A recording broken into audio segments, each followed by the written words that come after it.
ये ज्ञान विज्ञान का नाश करने वाले महापापी काम को अवश्य बलपूर्वक मार डाल। भगवान आदेश कर, ज्ञान विज्ञान नाशनम पाप मानम प्रजयहीनम। पाप मानम केवल पाप ही कराते हैं, पाप से पाप ही बनता, कभी पुण्य नहीं होता, ध्यान रखना।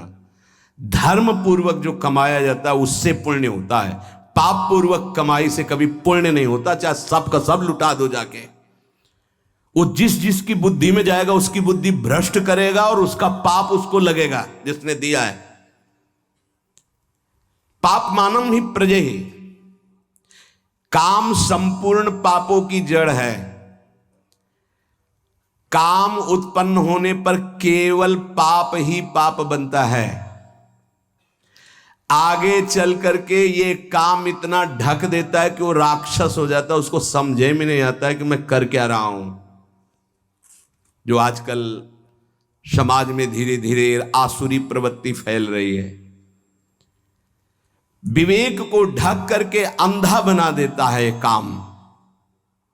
पूज्य जनों में, पवित्र संबंधों में भी मनमानी आचरण होने लगते हैं। उसको एक ज्ञान ही नहीं रहता कि मैं पाप कर्म कर रहा हूं। महापतन पातकी स्वरूप उसका हो जाता है जिसको काम अपने अधीन कर लेता है। इसलिए भगवान कह रहे हैं इस महापापी को अवश्य मार डालो। अर्जुन, जैसे कुछ लोगों की सोच, सत्संग सुना तो लगा गृहस्थी मार्ग ठीक नहीं, चलो छोड़ देते हैं। दो मार्ग हैं भगवान के ही बनाए हुए, एक निवृत्ति मार्ग, एक प्रवृत्ति मार्ग। अगर आप प्रवृत्ति मार्ग में प्रवृत्ति से ठीक से चलेंगे तो गृहस्थी में रहते हुए भी आप निवृत्ति माने जाएंगे। कैसे? जैसे सबसे पहला आश्रम है ब्रह्मचर्य आश्रम, सबका, चाहे गृहस्थ हो चाहे विरक्त हो, पहला आश्रम ब्रह्मचर्य आश्रम है। कुछ ब्रह्मचर्य आश्रम से नैष्ठिक ब्रह्मचर्य को चले जाते हैं निवृत्ति मार्ग में, और कुछ ब्रह्मचर्य आश्रम से गृहस्थ आश्रम को चले जाते हैं। पर सबसे पहला आश्रम ब्रह्मचर्य है। पहली नींव बर्बाद। कहां ब्रह्मचर्य का पालन, हमारा जो धर्म कहता है उसके अनुसार कहां पालन हो रहा है? जब तक पाणिक ग्रहण संस्कार विवाह नहीं हुआ तब तक ब्रह्मचर्य का आदेश शास्त्र में वो असमर्थ हो गए। आज अगला गृहस्थ धर्म, जिससे पाणिक ग्रहण किया आजीवन उसी के प्रति भाव रखना। संतानोत्पत्ति धर्म रूपी काम, आगे चलकर आपको वैराग्य हो जाएगा, अपने आप वैराग्य हो जाएगा, भोगों से वैराग्य हो जाएगा, क्योंकि धर्मो रक्षते रक्षिता। आप धर्म से चल रहे थे, इसलिए तीसरा मार्ग वानप्रस्थ, और वो अंदर से उसके अंदर व्याकुलता पैदा होने लगती, बहुत समय नष्ट हो गया भोगों में। क्योंकि पहले ब्रह्मचर्य था, पुनः ब्रह्मचर्य का अभ्यास जागृत होता है और फिर संन्यास क्रम से आ जाता है। और वो नैष्ठिक ब्रह्मचर्य से सीधे, अब ऐसे सत्संग सुना और आपने सोचा कि नहीं, भजन करने के लिए हम संसार को छोड़ देते हैं, तो किस संसार को? बहुत ध्यान देने का विषय, किस संसार को? बोले इसको नहीं, इसको नहीं, इस संसार को। अगर इसका राग लेके भाग के जाओगे तो किसी भी गुफा में जाओ, काम वहां भी तुम्हें अपवित्र कर देगा, वहां भी तुम्हें नष्ट कर देगा, क्योंकि तुम्हारे अहम में बैठा हुआ, किसी घर दुकान मकान में नहीं बैठा हुआ है, वो तुम्हारे अंदर अहम में बैठा हुआ। अहम में बैठे हुए काम का त्याग, घर में रहता हुआ वो सन्यास निवृत्ति मार्ग का पथिक हो जाएगा। और अगर अहम में काम बैठा हुआ है तो गुफा में बैठा हुआ भी वो प्रवृत्ति में उतर जाएगा काम की। ये बड़ा सूक्ष्म विषय है। इसलिए हम प्रार्थना करते हैं कि काम छोड़ने का विचार किया जाए। काम का मतलब है मलिन भावना, कामना। ये जो हमारे अंदर उद्देश्य बनता है भगवत प्राप्ति का कि हम सब छोड़ देते हैं, तो किसको छोड़ देते हैं? शरीर राग को छोड़ देते हैं, इंद्रिय विलासिता को छोड़ते हैं, अहम में कामना को छोड़ते हैं। बाहर भागने से काम नहीं बनेगा, इसको समझना होगा। अगर कामना छूट जाए तो सब ठीक हो जाएगा। जब मनुष्य कामना रख करके कोई भी वेश धारण कर ले, कहीं भी चला जाए तो काम उसे भ्रष्ट करता ही है। चाहे गुफा में बैठ जाओ, जंगल में चले जाओ, कहीं भी चले जाओ, मनुष्य के अंदर जब तक अहम में कामना रहेगी, जन्म मरण बंधन में पड़ा रहेगा। चाहे जहां भाग के जाए, चाहे जिस भेष को धारण कर ले, वो अंदर बना रहेगा। ये शास्त्र है, समझिए। ये जड़ पदार्थों की तरफ आकर्षण जड़ शरीर की अहमता से है कि मैं मनुष्य हूं, मैं पुरुष हूं, मैं स्त्री हूं, इसी में काम बैठा है। इसका त्याग करने की बात कही गई है। पशु पक्षियों तक को ये अपने अधीन किए हुए हैं। मनुष्य में एक शक्ति है जिसका नाम विवेक, ज्ञान, उससे बच सकता है। इंद्रियजन सुखों में, भोगों में, पदार्थों में जो कामना हो चुकी है, यही नहीं समझने देती कि मैं दिव्य भगवान का अंश हूं। केवल बातें बनाने से नहीं, मुझे किसी भी सुख की आकांक्षा नहीं है, किसी भी सुख का अभाव नहीं हमारे स्वरूप में। जब भोगों में रुचि बढ़ जाती है तो फिर रुपए का महत्व जागृत हो जाता है। रुपए में जब महत्व, तो फिर रुपए की गिनती, बैंक बैलेंस में कितने हुए, बोले इतने, बोले और इतने हो जाए, और इतने हो जाए, बढ़ता चला जाता है। धर्म को, शास्त्रों को, उपासना को उपास्य देव के लिए किया जाता है, बैंक बैलेंस के लिए नहीं। अगर हमारे उपदेश का फल रुपया है, हमारे प्रवचन का फल रुपया है, हमारे अंदर का उद्देश्य रुपया है, शास्त्रों का भाव नहीं समझ पाएंगे, ज्ञान ढका रहेगा, जागृत नहीं होगा। रुपये में सुख नहीं है, रुपया से भोग मिलते हैं, भोगों में सुख नहीं है, रुपया की गिनती में सुख आ जाएगा। अहम सुख, ये सारी कामनाएं अहम सुख में बैठी है। उपासक, इंद्रियाणि पराण्याहु इंद्रियेभ्यः परम मनः, मनसस्तु परा बुद्धिर यो बुद्धि परतस्तु सः, एवं बुद्धि परम बुद्ध्वा संस्तभ्यात्मानमात्मना, जय शत्रु महाबाहो काम रूपम दुरासदम। हे अर्जुन, ध्यान दो, तुम जीत जाओगे, काम पर विजय प्राप्त कर लोगे। क्या? इंद्रियों से, स्थूल शरीर से श्रेष्ठ, सबल, प्रकाशक, व्यापक और सूक्ष्म मन है। स्थूल शरीर इंद्रियों से सबल, इंद्रियों का प्रकाशक, व्यापक मन है। मन से भी पर, बलवान, निर्णायक, प्रकाशक बुद्धि है। और बुद्धि का जहां से प्रकाश हो रहा है वो अहम है, और उस अहम में काम बैठा हुआ है। दुश्मन का पता चल जाए तो मारने में देर नहीं लगती। अहम में काम बैठा हुआ है, और उस अहम को जो प्रकाश मिल रहा है वो तेरे से मिल रहा है। अहम को जो बल मिल रहा है वो तेरे से मिल रहा है। तू ऐसा जान करके अपने आप को इस काम के वश में ना होने दे, और अपने बल से इस काम रूपी दुर्जय शत्रु को मार डाल। व्याख्या, इंद्रियाणि पराण्याहु, ये जो आप ढांचा देख रहे हैं स्थूल शरीर, इसमें जो कर्मेंद्रियां हैं, जो ज्ञानेंद्रियां हैं, जिनसे कर्म होता है, जिनसे विषयों का ज्ञान होता है, ये बहुत बलवान इंद्रियां हैं। अपने स्वरूप में आ जाएं तो अज्ञानी पुरुष से कुछ भी करवा लें। ये बहुत बलवान हैं। ये प्रवचन से नहीं रुकती, ध्यान रखना। प्रवचन देने और सुनने से नहीं रुकती हैं, ये भजन से रुकती है। जितना भजन करोगे उतने ही आप इंद्रियों पर शासन कर पाओगे, नहीं तो बातचीत केवल रहेगी। मुख्य बात हमारी समझ लीजिए, अनुभव की बात कहता हूं, जीवन भर की बात कहता हूं, संतों की बात कहता हूं, शास्त्रों की बात।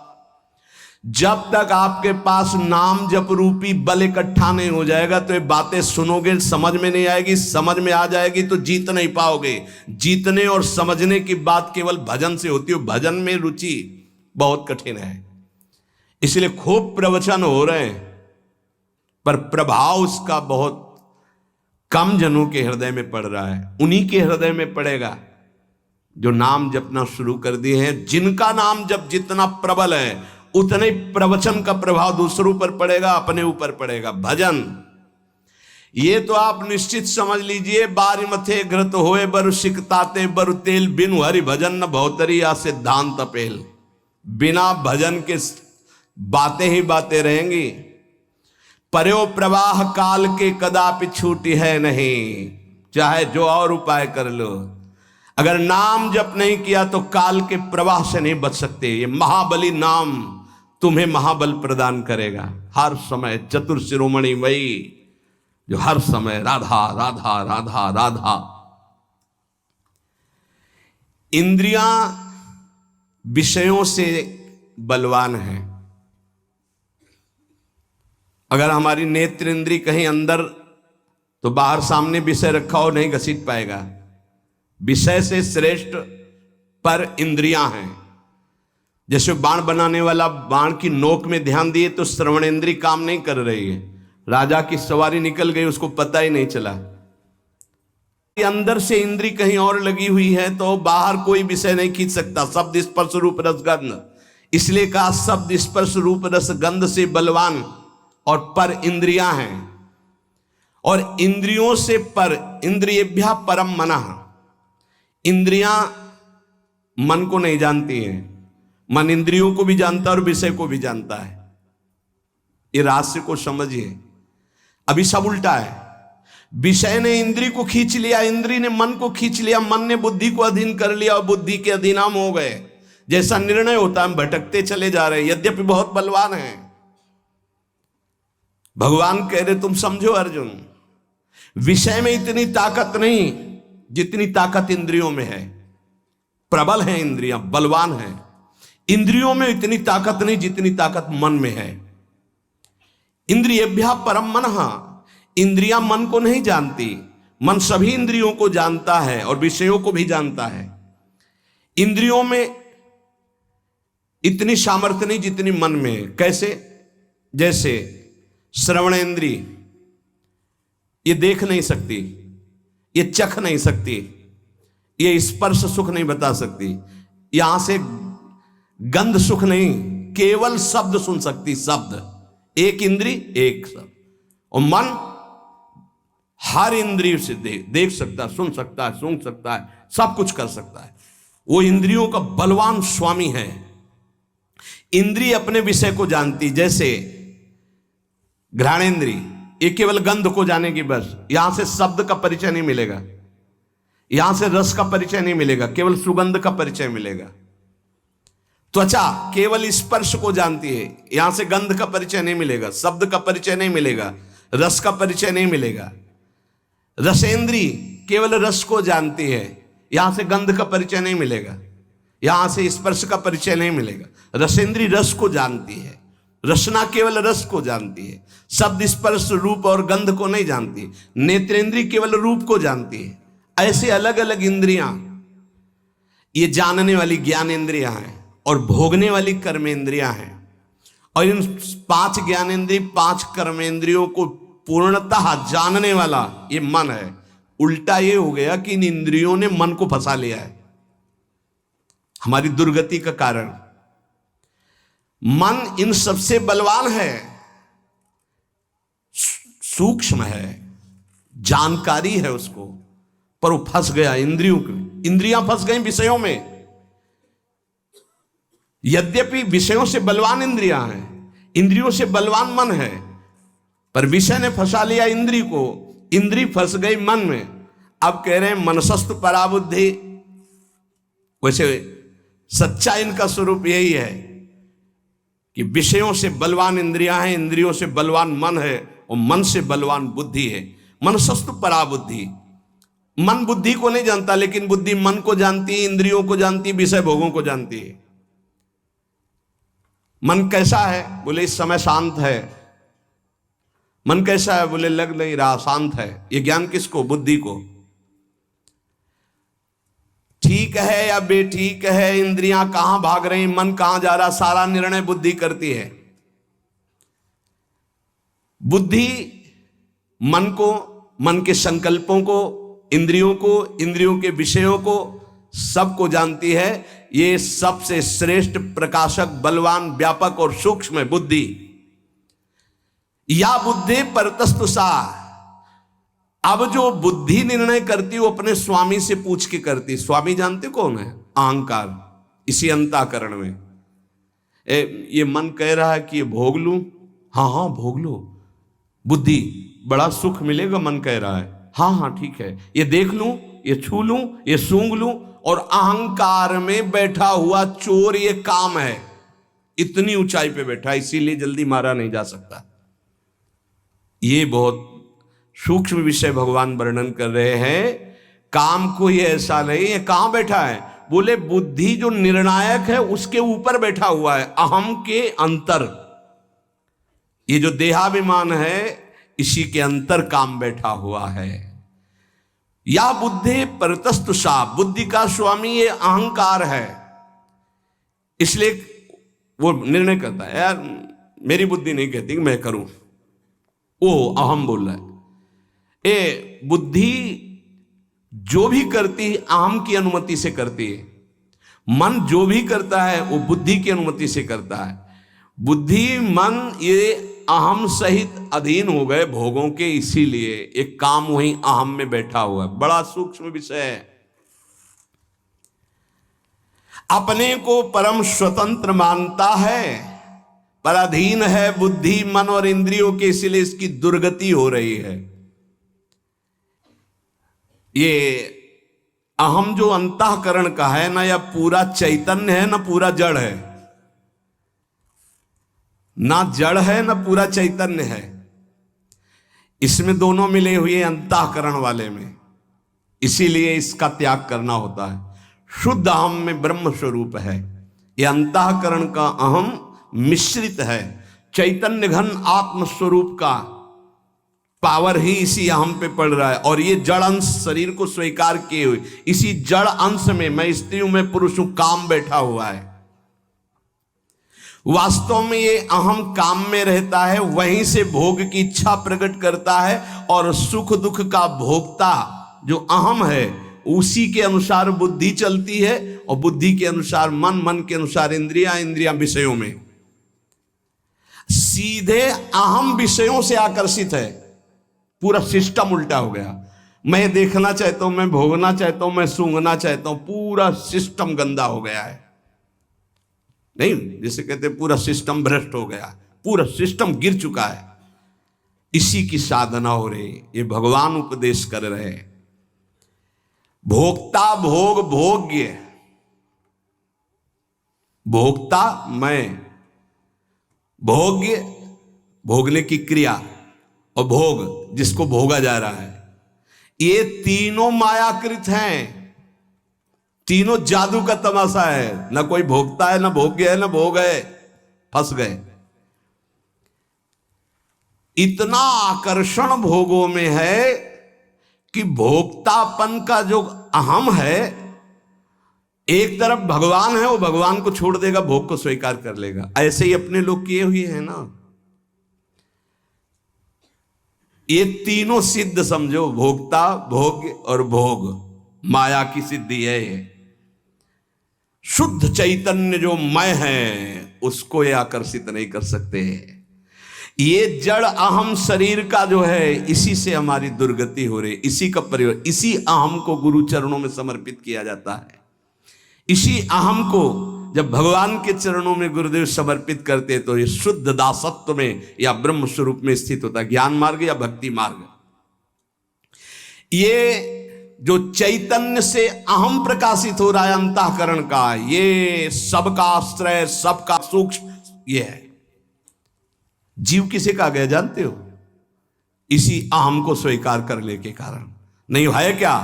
सबका आश्रय कौन है?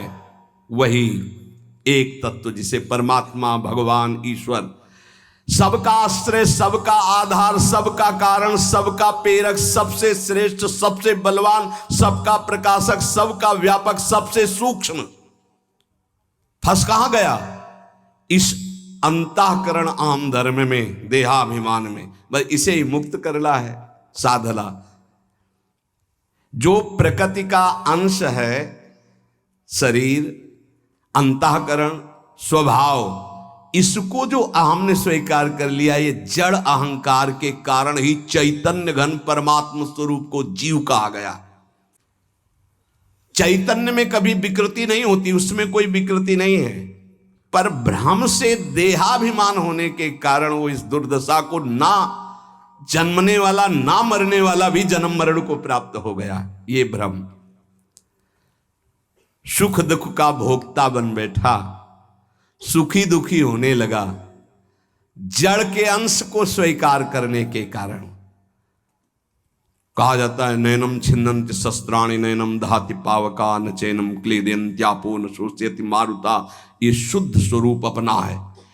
अपने स्वरूप को भूल करके इस अंतःकरण अहम धर्म से युक्त हो जाने के कारण मैं भोक्ता, मैं करता, मैं सुखी, मैं दुखी, अब मरना भी है, जन्मना भी है, ये चलता रहेगा। इसी को मिटाने के लिए मुझे मानव जन्म और सत्संग मिला है। इस जड़ चैतन्य का तदात्म आकर्षण हो गया है, कभी हो नहीं सकता पर हो गया, यही माया है। श्री भगवान कह रहे हैं मारो इसको, ये समझकर कि तुम्हारे बल से बलवान होकर के ये अंतःकरण का अहम बुद्धि के प्रलोभन में आकर के कि ये सुख है, भोगो, भोगने में सुख है, धन कमा लो, एकत्रित कर लो, इसमें सुख है, और मन उनका संकल्प करता है, इंद्रियां उनको भोगती, इसको मैं स्वीकार करता हूं, इसी से मेरी दुर्गति हो गई। हे अर्जुन, इंद्रियों से परे मन, मन से परे बुद्धि, बुद्धि से परे अहम, अहम तेरे से प्रकाशित हो रहा है। ये तेरा स्वरूप नहीं, अंतःकरण का अहम। मार डाल इस अहम में बैठे हुए काम रूपी शत्रु को। संस्तभ्यात्मान मात्मना, काम को मारने का उपाय भगवान बता रहे हैं। जब तक आप अपने को भगवद अंश स्वरूप नहीं मानेंगे तब तक काम से रहित नहीं हो सकते।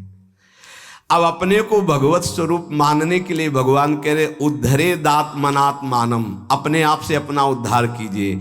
एनात्मयुवात्मना जितः, अपने आप से अपने आप को जीत लीजिए। अब ये बड़ा कठिन है, समझे? इतनी देर हुआ, कुछ समझ में आया, पकड़ में आया? अभी जब चलोगे तो वही आएगा कि मैं शरीर हूं, वही फिर चिंतन चलने लगेगा। प्रभु से अब सहज भाव में आ जाओ। प्रभु से विमुख होने के कारण ये शरीर, ये संसार, ये संबंध हमें बांधे हैं। जब हम गुरु की शरण में होते तो इन्हीं पे प्रहार होता है, बहुत बुरा लगता है उसको, जन्म जन्मांतर से उसी में फंसा है। तो पूज्य राधा बाबा जी ने कहा था कि साधु जिसके पीछे पड़ जाता है उसका कल्याण करके छोड़ता है। आपको अभी बुरा लग रहा है, बाद में नाचोगे कि कृपा हो गई जो मुझे इन संबंधों से रहित कर दिया, नहीं तो उन्हीं में फंसे हुए जीवन चला जाता। मैं सब कुछ नहीं जान पाऊंगा, इतना फंस चुका हूं। तो जो जाने हुए हैं, इसीलिए वही भगवान जनाने के लिए गुरुदेव के रूप में आते हैं। इस संसार संबंध को काटने के लिए गुरु कृपा कुल्हाड़ी का काम करते हैं।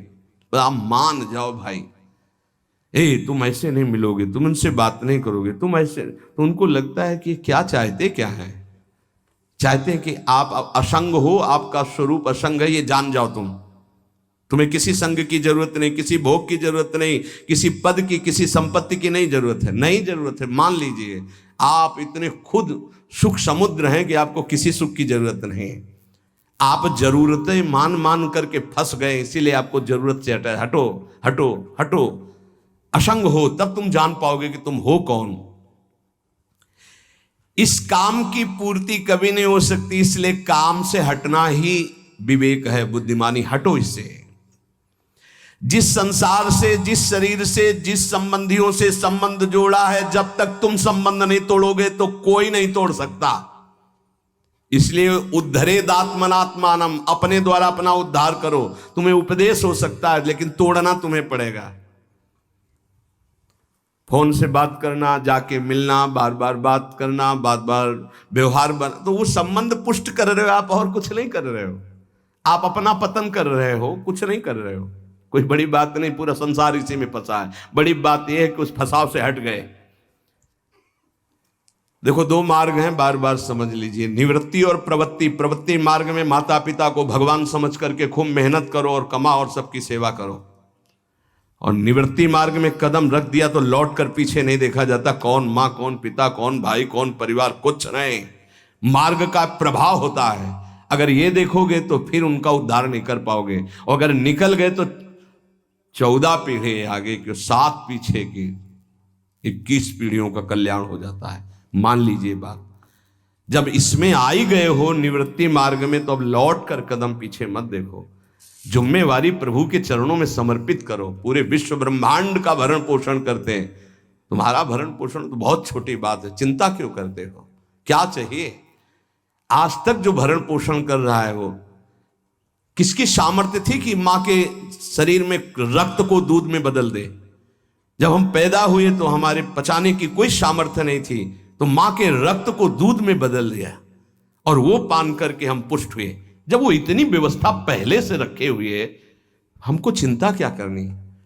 गर्भ में जब जिसने हमारी रक्षा की, गर्भ के बाहर आते ही जिसने हमारी व्यवस्था भोजन की कर दी मां के वक्षा स्थल में, वो हमारी जीवन में व्यवस्था। लिए भगवान से पूरा संबंध जोड़ लो, अभी ठीक हो। ये दूसरा भाव वर्णन किया जाता भक्ति का। पहला शुद्ध भाव था विवेक के द्वारा।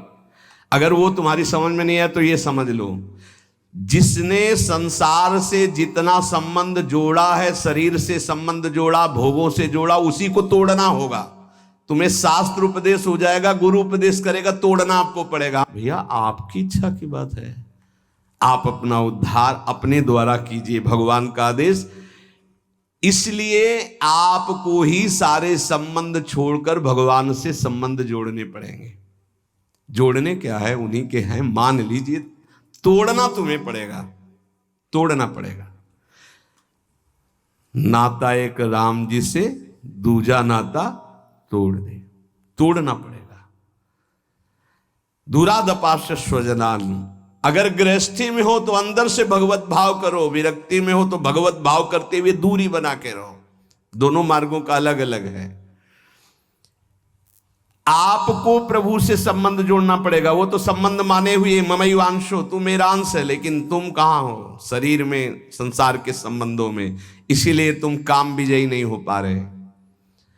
अपने द्वारा अपने आप को वश में करो, तुम्हें किसी सुख की जरूरत नहीं। तुम्हारे सुख को नष्ट करने वाली हर चेष्टा होगी। अगर इन चेष्टाओं से सुख ले रहे हो तो बंधोगे, सुख है नहीं। और अगर इन चेष्टाओं को बंद कर दोगे तो तुम्हें अपना स्रोत सुख का पता चल जाएगा। चेतन अमल सहज सुख राशि। जय शत्रु महाबाहो काम रूपम दुराशदम। हे महाबाहो, तुम मार सकते हो, भगवान के शरणागत हो, इसको मार सकते हो। उठो, मारो इसको। कैसे मारो?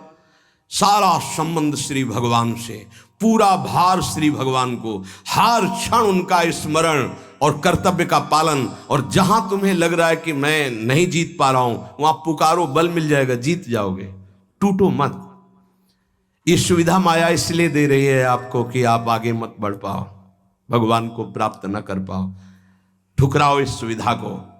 जो आंतरिक सुविधाएं भागवतिक है उनको स्वीकार करो, बाह्य सुविधाओं को उतना जितना जीवन की यात्रा के लिए आवश्यक है, बस निकल जाओगे।